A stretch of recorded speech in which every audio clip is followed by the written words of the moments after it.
Hello बच्चों, चलिए प्रश्न को देखते हैं। Kp के मान में निम्नलिखित में से प्रत्येक समूह के लिए Kc का मान ज्ञात कीजिए।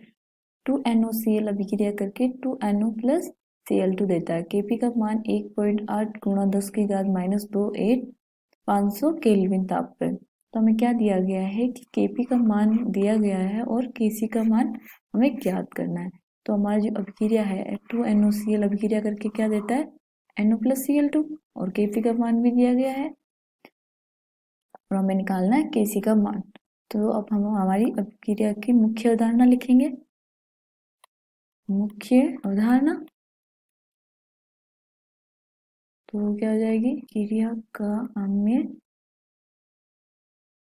स्थिरांक और क्या हो जाएगा Kc एवं Kp एंड Kc व Kp के बीच संबंध। तो हमें पता होना चाहिए कि अभिक्रिया के सामने स्थिरांक Kc व Kp में क्या संबंध है और ये होते क्या और उसको प्रदर्शित कैसे किया जाता है। तो हमारे पास क्या दी गई है कि एक अभिक्रिया दे रखी है कि 2NOCl अभिक्रिया करके वो क्या देता है 2NO प्लस Cl2 और इसका हमें Kp का मान भी दे रखा है 1.8 गुणा 10 की घात -2।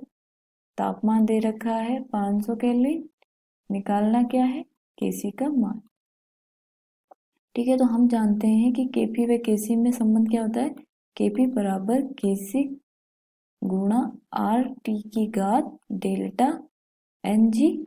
तो डेल्टा Ng क्या होता है कि गैसीय उत्पादों की संख्या माइनस अभिकारकों के गैसीय उत्पादों की संख्या। तो ये हो जाएगा हमारे पास डेल्टा Ng। तो गैसीय उत्पादक कितने हैं 3 और अभिकारक कितने हैं गैसीय में 2। तो हमारा डेल्टा Ng हो जाएगा 1।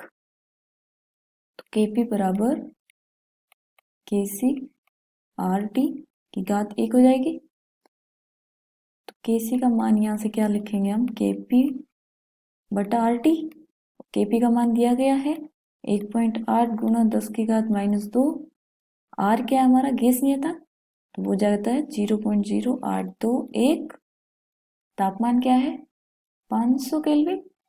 इसको हल करने पे जो हमारा Kc का मान आएगा वो कितना आ जाएगा 4.385 गुणा 10 की घात -4। तो ये आ गया हमारा Kc का मान। आशा करती हूँ आपको समझ में आया होगा। धन्यवाद।